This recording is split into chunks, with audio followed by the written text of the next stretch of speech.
수업 시작할게요. 우리 이제 새로운 단어 들어갑니다. 그죠? 6단원이에요. 6단원. 6단원 보시면 여러분들 현대 세계의 전개와 과제라는 단원으로 시작이 되고요. 오늘 교과서는 218페이지부터 들어갑니다. 오늘은 218, 219페이지 할 거고요. 6단원 들어갑니다. 6단원에서 처음 배우는 주제가 뭐냐 하면 우리가 냉전에 대해서 배울 거야. 냉전. 야, 냉전. 들어본 친구도 있고 처음 들어본 친구도 있을 겁니다. 그래서 이 냉전에 대해서 조금 이야기할 거고요. 그래서 이 냉전을 대해서 뭐 배우냐면 첫 번째면 냉전이란 즉 냉전 자체에 대해서 배우고요. 두 번째 냉전 체제의 형성 어떻게 냉전이라는 게 만들어지게 되고요. 세 번째 냉전 체제의 전개 어떻게 이게 진행이 되느냐 요 세 가지만 하면 오늘 우리가 수업이 끝이 납니다. 간단하고 심플하죠? 그래서 첫 번째 냉전이라는 큰 주제를 가지고 우리가 첫 번째 냉전이란 이거에 대해서 배워. 우리 냉전 들어보셨나? 뭐가 떠올라요? 냉장고 전투요? 야, 이 냉전. 왜 선생님이 파란색으로 글자를 동그라미 쳤을까? 그래, 차가워. 혹시 냉삼이라고 들어봤어? 냉삼이 뭐야? 그렇지, 냉동삼겹살. 이것처럼 냉전도요, 차가운 전쟁이라고 생각하시면 돼요. 그래서 영어로는 뭐라고 쓰냐면 Cold War라고 씁니다. Cold War.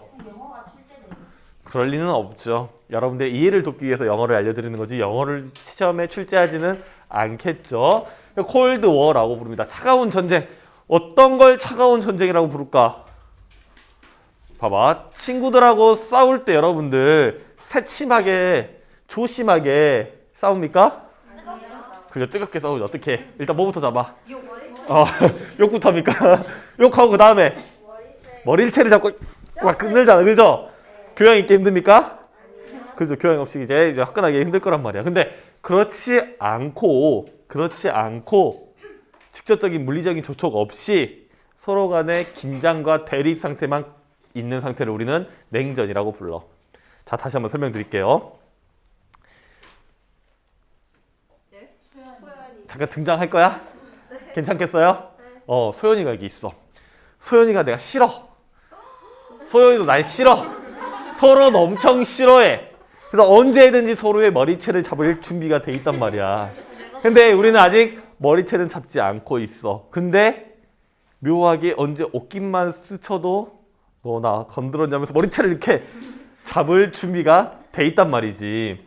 이런 상태를 우리는 냉전이라고 부릅니다. 물리적인 접촉이 없어. 하지만 언제든지 긴장과 대립이 있고요. 서로 간에 언제든지 머리채를 잡을 준비가 되어 있는 그런 상태를 우리는 냉전이라고 부릅니다. 이해되십니까? 그러면 내가 소연이보다 공부도 잘하고 싶죠? 당연하지. 그다음 미술 그림도 잘 그리고 싶고 음악 시간에 노래도 잘하고 싶단 말이야. 체육 시간에 달리기도 잘하고 싶어. 뭐 하나 지고 싶지 않아. 이 상태를 우리는 냉전이라고 부릅니다. 오케이? 그래서 우리 교과서 정의로 보시면 직접적인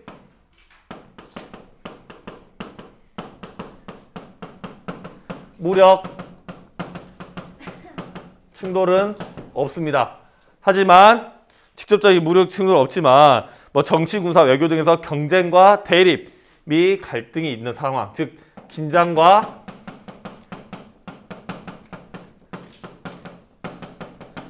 대립 상태에 있는 것을 우리는 냉전이라고 부릅니다.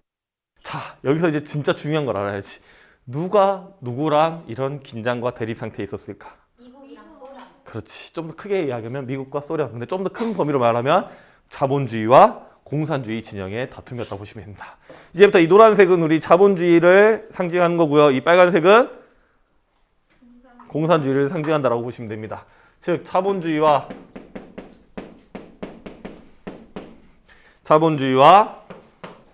공산주의 세력의 갈등 상태를 우리는 냉전이라고 부릅니다. 어렵지 않죠? 그러면 우리가 일단 보실게. 그래서 일단 주인공들부터 보셔야 되잖아. 등장인물. 그래서 제1세계라는 게 있어요. 우리는 제2세계, 제3세계라는 게 있습니다. 제1세계는 우리는 뭐라 부르냐? 자본주의를 제1세계라 불러요.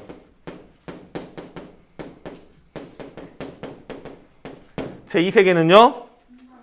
공산주의.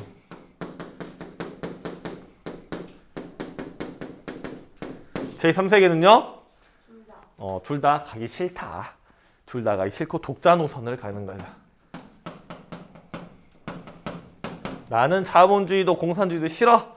난 제 독자 노선을 가겠다라는 거야. 즉 제1세계는요 자본주의 진영을 이야기하고요. 제2세계는요 공산주의 진영을 나타내는 겁니다. 즉 제1세계와 제2세계의 대립과 갈등을 우리는 뭐라 불러? 냉전이라고 부르는 겁니다. 오케이? 자, 그러면 우리가 두 번째로 갑니다. 냉전 체제의 형성으로 가겠습니다.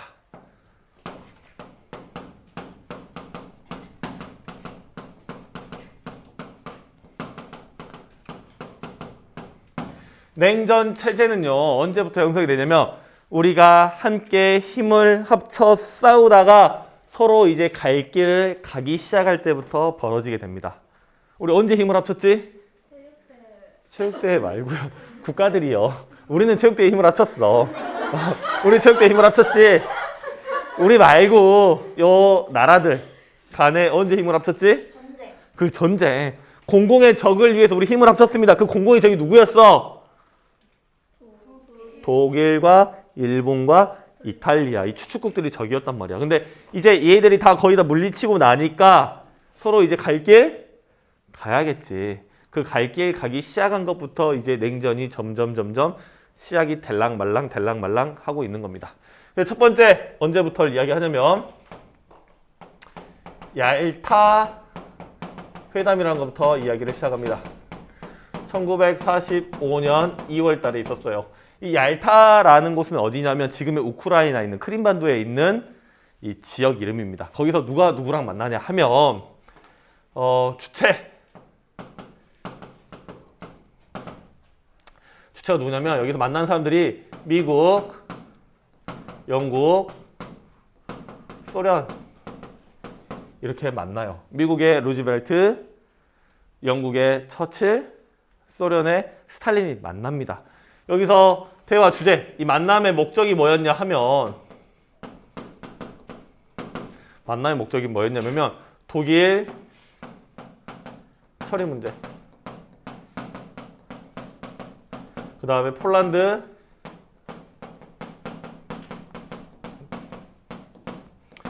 정부 구속 문제, 이 두 문제 등을 다루려고 만났습니다. 일단 독일 처리 문제는 뭐냐면 독일이 이 당시에 미국의 지원을 받는 소련군에게 점령을 당하고 있는 시점이었어. 우리 머릿속에 지도 있습니까, 여러분들? 네. 봅시다. 없는 것 같아요, 여러분들. 대답이 늦은 거 보니까. 독일이 여기 있다고 하면 여기가 무슨 나라? 폴란드, 프랑스 아니고요. 여기는요? 소련이 있었어. 이 미국의 지원을 받은 소련이 이쪽으로 나아가고 있었단 말이야. 진작 폴란드는 우리가 판트 먹었었죠. 독일하고 소련이랑 해서 판트 먹었고요. 지원을 받은 미국의 지원을 받은 소련이 폴란드 다 먹고 그 다음에 독일을 이제 점점 완전히 잠식해가고 점령을 해나가고 있는 상황이었단 말이야. 이 상황에서 곧 독일의 패전이 완전히 항복이 예상되니까 우리 이제 독일 어떻게 처리하지? 어떻게 나눠갔지? 이렇게 얘기를 하고요. 폴란드를 이미 우리가 먹었잖아. 폴란드를 먹었어. 그럼 이 폴란드의 정부를 만들어줘야 되는데 자본주의 진영의 정부를 만들어줄지 공산주의 진영의 정부를 만들어줄지 이거에 대해서 논의를 했단 말이야. 여기에 가장 이해관계자가 누구야? 이해가 갈리는 사람, 이익과 손해가 갈리는 나라. 소련과? 미국이야, 영국이야?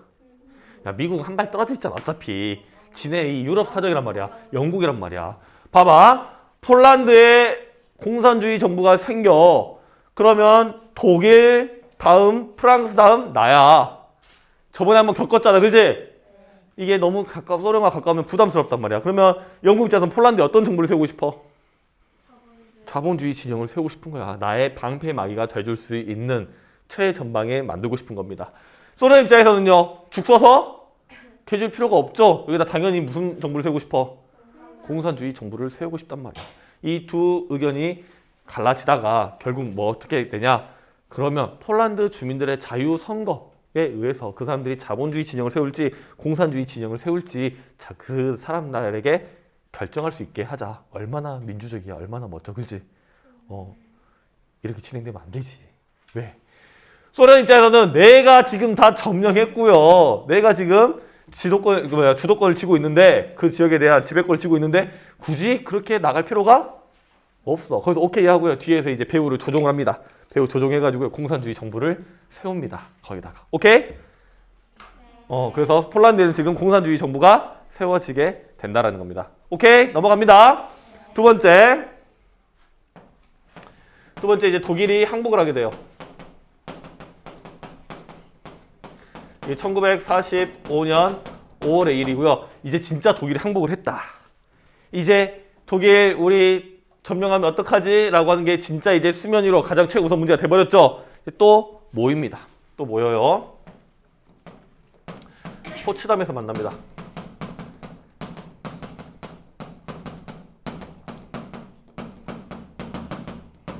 포츠담은 독일에 있는 도시 이름입니다. 누가 만나냐? 독일이래. 미쳤나 봅니까? 미안합니다.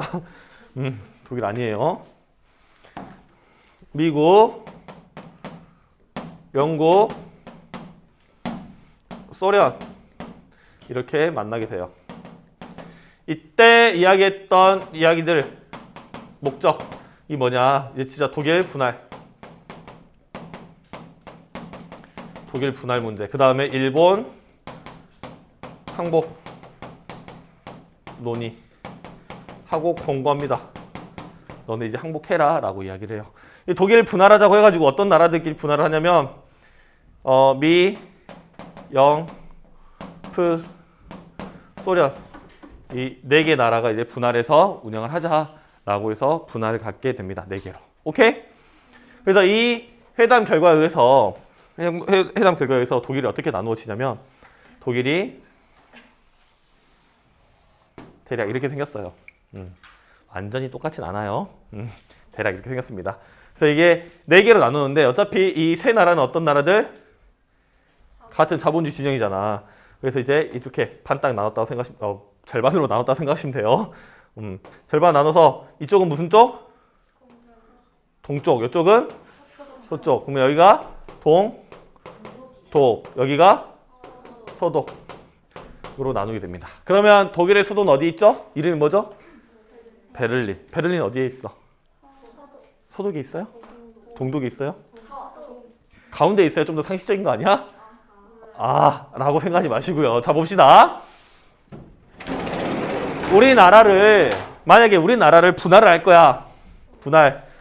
이렇게 동서로 A로 분할할 수 있고요. 이렇게 남북으로 B로 분할할 수도 있겠죠.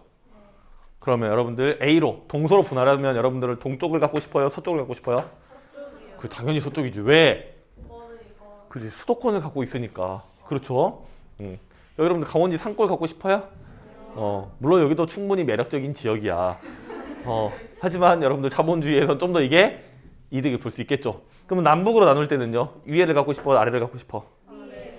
여기서 좀 갈려요. 아래를 갖고 싶다는 친구들은 어떤 친구들이냐면 선생님, 저는 고향을 버릴 수가 없습니다. 난 갈래. 난 여기 가질래. 나는 돈을 버릴 수가 없어요. 난 위에를 가질 거야. 그러면 아래를 갖는 것보다 위에 가는 거 훨씬 더 이득이고 동서로 나눴을 때는 동쪽보다 서쪽이 훨씬 더 이득이지. 이 수도권 발전의 지역을 나눌 수가 없단 말이야. 포기할 수가 없단 말이야. 그럼 이것도 어떻게 해?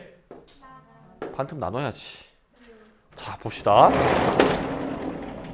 여기도 베를린이 어디에 있냐면 동쪽에 치우쳐져 있었어. 이쪽으로. 이렇게. 동쪽으로 치우쳐져 있어. 그러니까 이걸 또 나눕니다. 그래서 동쪽에 있는 애들을 뭐라 불러? 베를린. 서쪽에 있는 친구를 서베를린. 그래서 이 공산주의 이쪽. 그 다음에 이거 잘못 칠했네요. 여기 동쪽은 전 공산주의고요. 이 서쪽 베를린은 동떨어지게 되겠죠. 이래서 이렇게 떨어진 지역을 우리 뭐라 부르냐? 월, 경, 지 또는 익스 클레이브라고 부릅니다. 그냥 알아만 두세요, 여러분들. 봐봐, 얘는 지금 땅이 떨어져 나가 있잖아. 여기 길을 하나만 통해서 자기 진영과 자기 땅이 연결될 수 있단 말이야. 즉, 내 경계에서 동떨어져 있는 거. 즉, 경계를 넘어가 있는 땅을 월경지라고 불러요. 또는 밖에 있는 땅이라 해서 익스클레이브라고 부릅니다. 즉, 서베를린은 서독의 익스클레이브 월경지가 돼버렸어. 하지만 수도의 발전된 이것들을 포기하고 싶지 않으니까 그 안에서 수도만 또 반틈 잘라서 나눠 갖게 된 거야. 이해되셔요? 이렇게 해서 포츠담 회담의 결과로 이렇게 되고요. 일본한테 항복해라 라고 이야기를 해요. 회담 결과에 따라서. 하지만 그걸 무시하고 다음 달에 뭘 맞죠? 핵폭탄을 맞게 되는 거죠. 핵폭탄. 이해되십니까? 여기까지 왔으면 이제 마지막에 어떻게 진행이 되냐 하면 네 번째, 트루먼 대통령에 의해서 트루먼 독트린이라는 게 이제 발표가 됩니다. 트루먼 독트린을 한마디로 요약하면 뭐냐면 공산주의의 확산을 막겠다. 이게 트루먼 독트린의 내용입니다. 공산주의의 확산을 막겠다. 이게 트루먼 독트린이 뭐의 시작이다? 냉전의 라고 보셔도 됩니다. 즉, 자본주의 진영의 미국의 대통령이 공산주의 너네 더 이상의 확산을 막겠다라고 선언을 하는 거야. 이게 냉전의 시작입니다. 이게 1947년 3월 달에 있었던 일인 겁니다. 이게 냉전이 시작이 됐어. 오케이? 냉전이 시작이 됐으면 이제 서로 이제 조금 갈등이 이루어지게 되겠죠. 갈등이 이루어지게 될 건데 이 자본주의와 공산주의 진영이 어떻게 나누어지게 되냐면 자본주의, 공산주의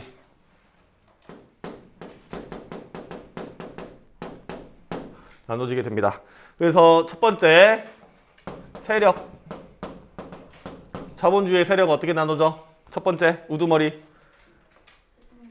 미국, 그 다음에 서유럽, 그 다음에 일부 아시아.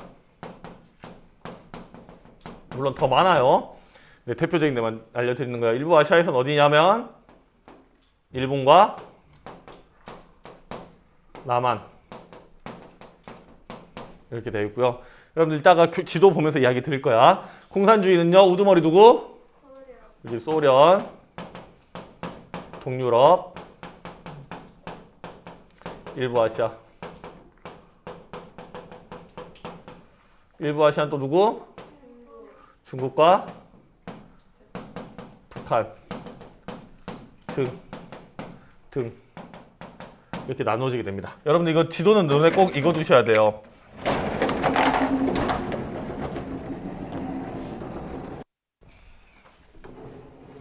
자, 지도를 먼저 보시면 공산주의 진영은요, 일단 소련을 필두로 중국, 북한, 이쪽 동유럽 지역까지 이 공산주의 진영의 세력 범위고요. 자본주의 진영은요, 이 캐나다, 미국, 호주, 그 다음에 영국과 이 서유럽, 그 다음에 남한과 일본 이렇게 세력 범위가 있습니다. 이쪽 중동 국가에도 몇 군데가 있긴 하지만 대체적으로 이런 식으로 펴져 있다고 보시면 돼요. 즉 미국을 중심으로 자본주의 세력이 있고요, 소련을 중심으로 공산주의 세력이 있다라고 체크하시면 되겠습니다. 218페이지 지도 꼭 눈에 담아주시길 바라겠습니다. 218페이지 밑에 있는 지도, 파란색과 빨간색 그 지도를 잘 분류하시면 되겠습니다. 다음 두 번째, 경제정책이 있어요. 경제정책. 자, 봅시다. 2차 세계대전이 끝이 났어. 유럽에서 전쟁을 했어. 그 전쟁을 하고 나니까 그 동네 완전히 다 어떻게 됐지? 망가졌어. 산업시설이고 농업시설이고 다 망가졌어. 먹고 살기 힘들게 됐단 말이야. 그런데 자 봅시다. 소련과 붙어있는 동유럽과 미국과 좀 동떨어져 있는 서유럽들 어디에서 지원받기 좀 더 쉽겠어? 소련이 좀 더 지원받기 쉽겠죠. 가까이 있으니까. 그래서 이제 이 소련이 이제 그쪽에 있다 보니까 처음에 미국이나 이쪽 입장에서는 독일을 어떻게 하려고 했냐면 농업 국가로서 만들어 보려고 했어. 발전하지 못하게. 왜냐하면 1차 전범, 2차 전범이야. 얘네들을 발전하겠다는 또 전쟁을 일으킬지 모른단 말이지. 그러니까 농사만 짓게, 그다음에 소나 키우게 만들려고 했는데 이 자본주의 입장에서 보면 독일은 지금 위치가 어떻게 돼 있어?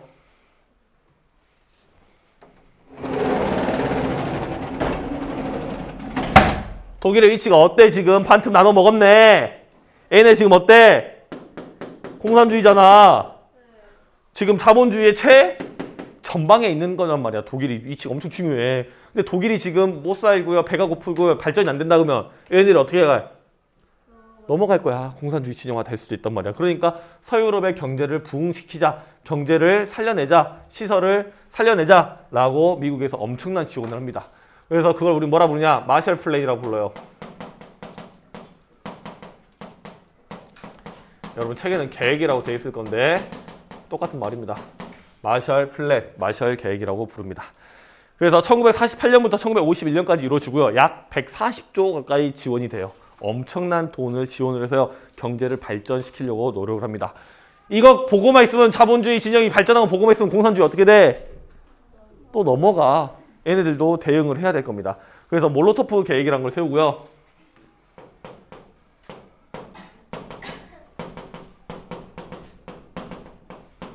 이 몰로토프 계획에 의해서 코메콘이라는 게 코메콘으로 되게 돼요. 그래서 이게 뭐라 부르면 경제 상호 원조 회의라고 불러요.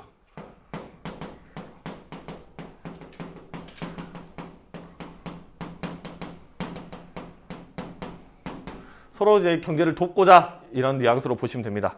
서로 경제를 돕고자 하는 그런 기구다라고 보시면 됩니다. 세 번째, 이제 먹고 사는 거 해결해서 뭘 해줘야 돼? 나의 안전. 나의 안전을 책임져 줘야죠. 군사적인 게 있어요. 그래서 이제 자본주의 진영에서 뭘 만드냐? 북대서양 조약 기구, 즉 나토라는 걸 만들어요. 나토. 그래서 이걸 공산주의 진영에서도 비슷하게 만듭니다. 바르샤바 조약 기구라는 걸 만들어요.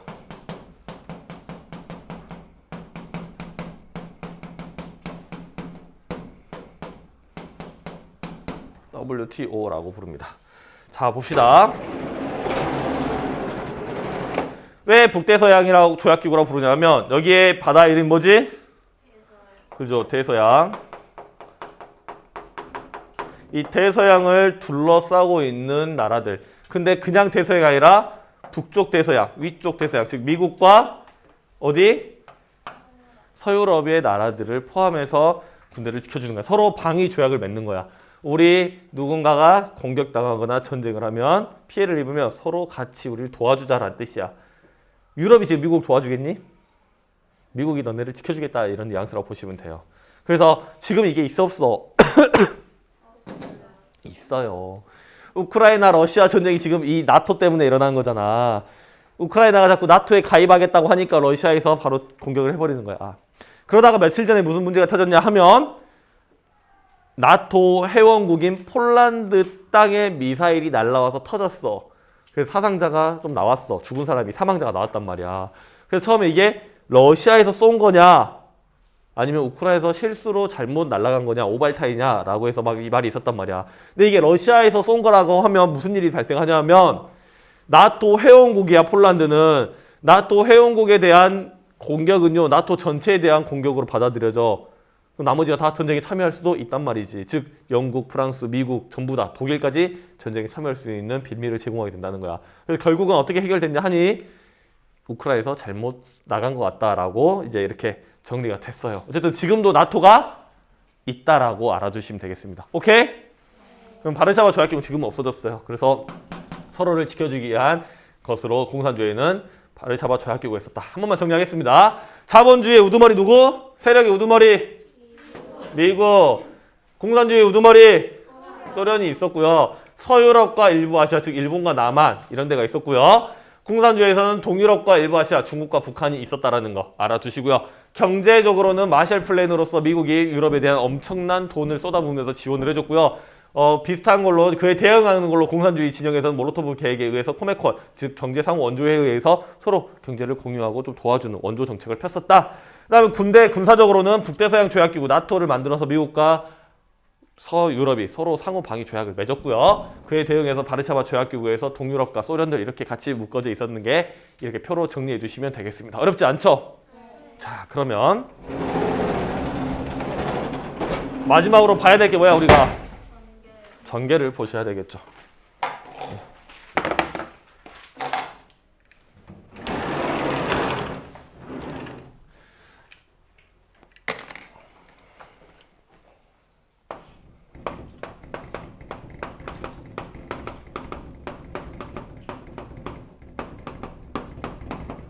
냉전 체제의 전개를 볼 건데 이게 특정 나라들, 지역에 대해서 어떻게 자본주의 진영과 공산주의 진영이 서로 충돌했는가 이거를 포인트로 볼 겁니다. 그래서 첫 번째로는 한반도, 두 번째로는 베트남, 세 번째로는 독일, 네 번째로는 쿠바 이렇게 보도록 하겠습니다.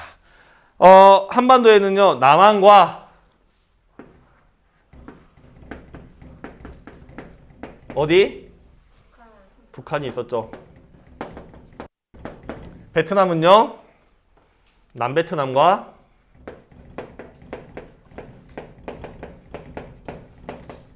북베트남이 있었죠.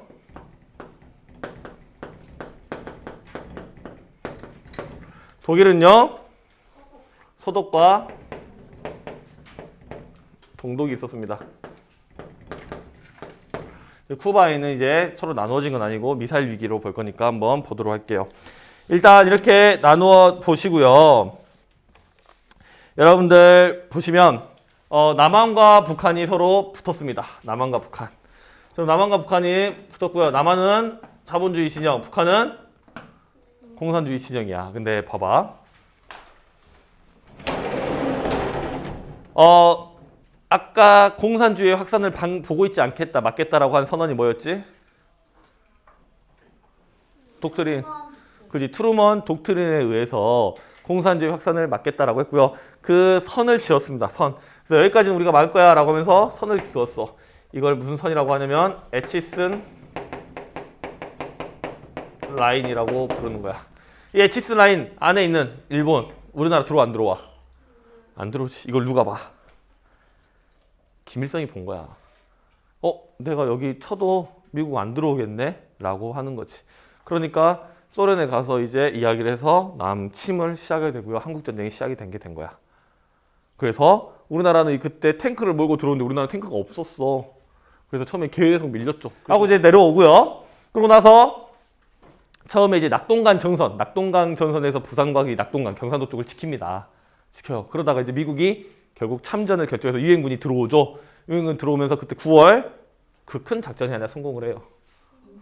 그렇지. 인천 상륙작전이 성공하게 되면서 저 위까지 밀고 올라갑니다. 끝까지, 한반도 끝까지. 그때 중국한테 말을 해요. 중공군이 밀고 들어오면서 38도선에서 왔다 갔다 하다가 한 3년 정도 싸우다가 휴전으로 끝이 나게 되는 거죠.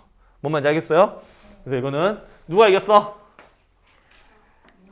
무승부라고 보셔도 되겠습니다. 남베트남과 북베트남이 싸웁니다. 남베트남과 북베트남. 이때 우리는 어디 편을 들죠? 남베트남 편을 들어요. 그래서 미국과 우리나라 등 많은 나라들이 이제 참전하지만 공산주의, 즉 공산주의가 승리하게 되는 결과로 가져오게 됩니다. 미국이 거의 처음으로 진 전쟁이라고 보시면 돼요. 처음으로 진 전쟁. 그래서 왜 졌는지 많은 것을 파악을 합니다. 게릴라 전 때문에 졌다, 간첩 때문에 졌다. 그래서 이제 많은 돈을 쏟아부었지만 이제 결국은 미국이 패배하게 된 전쟁이 되었죠. 그 다음에 보시면 서독과 동독은 이제 한판 붙죠. 이제 전쟁하는 건 아니죠, 얘네들이. 네, 뭐가 만들어지냐? 베를린 장벽이 만들어집니다. 누가 만들어? 동독에서 만들어요. 동독 측에서 만듭니다. 근데 이제 나중에 경제 격차가 벌어지면서 그리고 서로 친구들은 서로 왕래가 있었거든요. 왕래가 있었는데 이제 방송에서 실수로 이제 좀 더 쉽게 교류가 가능하다는 것을 이제부터 베를린 장벽은 자유롭게 통행이 가능합니다. 없어집니다라고 말을 잘못 꺼낸 거야. 사람들이 이제 한마 들고 가가지고 막 장벽 다 뿌려버리는 거지. 다 부러져 버렸으면 어떡할 거야. 이러시면 안 됩니다. 이러시면 안 되는데 사람들 다 옆에서 막 장벽 뿌고 있단 말이야. 어떻게 그러면? 뭐 어떻게 다 부러져지. 그래서 통일됐어요. 정말입니다. 그래서 이제 결국은 이제 애매하긴 하지만 이 공산주의보다는 이제 자본주의의 흡수 통일로 보시는 게 맞겠죠. 지금이 독일은 어떤 나라야? 자본주의 국가잖아. 자본주의 진영에 있는 나라니까 자본주의의 승리로 보셔도 괜찮습니다. 자, 쿠바 혁명이 일어나요. 그래서 공산주의 정부가 생깁니다. 공산주의 정부가 만들어지게 돼. 자, 쿠바의 위치가 어디냐? 여기야, 여기. 뭐야? 여기에다가 이제 지킬 수 있도록 소련이 무기 지원 같은 걸 해준단 말이야. 그러고 나서 이제 미사일 기지를 만들려고 그래. 근데 미사일 기지를 만드니까 이 미사일이 어디까지 날아올 수 있냐? 미국 본토까지 날아올 수 있게 된단 말이야. 미국 입장에서는 화들짝 놀라가지고 야, 너 여기다 미사일 기지 뭐 하나만 들어오면 너 나랑 이제 바로 전쟁이야 라고 하면서 해군을 이용해가지고 여기를 완전히 봉쇄를 시켜요. 뭐 하나도 없게. 그래서 전쟁 직전까지 갔습니다. 그래서 이제 소련도 이제 모냥 빠지잖아. 야, 그런다고 내가 바로 빼면 좀 그렇잖아요. 이제 소련 입장에서도 여러 가지 딜을 해서 거기 이쪽 터키 앞에 있는 이제 미사일 기지 같은 거 이제 철수하는 조건으로 합의가 돼서 쿠바 미사일 위기를 넘어가게 됩니다. 냉전 시대 가장 전쟁 직전까지 갔던 위기가 쿠바 미사일 위기라고 봅니다. 결국 이제 왜 이제 냉전 시대에 어떻게 경쟁이 많이 심해졌냐면 처음에 핵전쟁으로 핵 무기를 누가 더 센 무기를 개발하냐 하면서 경쟁이 붙었단 말이야. 그래서 처음에 이제 원자폭탄으로 점점 더 세지다가 나중에 수소폭탄까지 나오게 돼요. 그래서 나중에 차를 분발하는 정말 강력한 폭탄이 나오는데 이러고 가다가는 어느 정도까지 세진다면 날리면 섬이 하나가 없어져 버려. 섬 하나가 없어질 정도 너무 강력하니까 이대로 가다가는 인류의 멸망이 올 것이다 하면서 핵 확산 방지 조약을 맺습니다. 더 이상 핵을 만들지 말자. 근데 여기에 가입하지 않고 핵을 만든 나라가 있어요. 북한이라고 생각하시겠죠? 북한이 아니라 인도와 파키스탄. 북한 처음에 가입했다가 나중에 이제 탈퇴를 하고 핵을 만들게 되죠. 그러니까 핵이 있다고 인정은 받지 못하지만 실제 핵이 있다라고 이제 이야기하고 있는 거죠. 근데 이제 이 강력한 핵보다 더 문제가 된 게 뭐냐 하면 이제 이 핵을 니네 나라까지 한 번에 멀리 맞출 수 있는 능력이 주목받게 됩니다. 그 계기가 됐던 게 뭐냐면 소련의 스푸트니크호 발사. 우주로 보낸 거야. 우주로. 그래서 이 우주 로켓 기술이요. 우주로 날아가지 않고 중간에 꺾어서 땅으로 떨어지게 하면 이게 대륙간 탄도미사일. 이번에 북한이 쐈던 15,000km 정도 날아간다고 하는 그런 대륙과 대륙을 넘어서 맞출 수 있는 기술이 돼버리는 거야. 그래서 미국이 그걸 보고 화들짝 놀라가지고 이제 우주에 대한 산업을 개발을 하게 되죠. 그래서 이제 그 아폴로 이제 프로젝트가 나오면서 이제 미국의 처음으로 달에 사람이 보내게 되는 나라가 되는 거지. 이해되셔요? 자, 일단 여기까지 봤고요. 교과서 한번 보고 끝내도록 할게요. 218페이지부터 보도록 하겠습니다. 냉전 체제의 형성입니다. 제2차 세계대전이 끝난 후 소련이 세력을 확대하면서 동유럽에서 공산 정권이 등장했습니다. 이에 미국의 트루먼 대통령은 공산주의 확산을 막기 위해 유럽 국가들을 지원하기로 선언하고요. 트루먼 독트린에 의해서 소유로의 경제를 저격하기 위해 막대한 자금을 투입하는 마셜 계획을 취재합니다. 이에 대한 공산주의의 반응은 이제 몰로토프 계획으로 반응이 됐던 거죠. 이에 맞서 소련은 코민포럼과 코메콘을 창설하였고요. 미국과 서유럽이 북대서양 조약기구를 만들어 군사 동맹을 강화하자 소련도 바르샤바 조약기구로 조직합니다. 이러한 과정을 거치면서 미국이 주도하는 자본주의 진영과 소련이 주도하는 공산주의 진영으로 나누어 대립하는 냉전 체제가 형성됐다라고 보시면 됩니다. 자, 봅시다. 오른쪽에 보시면 냉전 체제의 전개입니다. 근데 봐봐. 아까 우리가 처음 이야기했을 때 극도의 긴장감과 갈등이 있지만 물리적 충돌은 없다라고 했지. 근데 아까 우리 여기 보시면 이거 보시면 물리적 충돌이 있어 없어? 그럼 냉전이 아니야. 아니야. 냉전이 맞아. 왜냐? 본체들 간의 싸움은 없었잖아. 본체들 간의 싸움이 아니야. 오케이? 넘어갑니다. 냉제 체제의 전개. 냉제에 따른 미국과 소련의 대립은 세계 각지에 영향을 끼쳤고요. 유럽에서는 독일이 동서로 분단되었으며 1960년대 초에는 동독이 베를린 장벽을 설치했다. 누가 설치했다고? 동독. 공산주의 진영에서 설치를 합니다. 동아시아에서는 한반도가 38도선 경계로 남북으로 분단되고요. 중국에서는 공산당이 국민당과 내전에서 승리하여 중화인민공화국 수립됩니다. 국민당과 공산당의 이 내전 무슨 내전이야 이거? 중국 배울 때 배웠잖아요, 여러분들. 국공내전. 몇 차? 2차. 누가 이겨? 중국이 이겼죠. 누구요? 마오쩌둥이 이끄는 공산당이 이겨서 1949년 중화인민공화국이 설치되게 되는 거죠. 설립되게, 수립되게. 한편 냉전 세계 여러 곳에서 군사적 충돌로 나타나기도 했습니다. 소련의 지원을 받은 북한의 남침으로 6.25 전쟁이 일어나 한반도에 큰 피해가 발생했고요. 프랑스로부터 독립한 베트남에서는 남북으로 분리된 이후 베트남 전쟁 발발 그리고 군비 경쟁을 벌이던 미국과 소련은 쿠바 미사일 기지 건설 문제로 핵전쟁 직전의 상황까지 치닫기로 했었다. 하지만 그게 극적으로 해소가 됐었다. 라고 정리하시면 되겠습니다. 혹시 여기까지 질문? 없으면 수업 끝!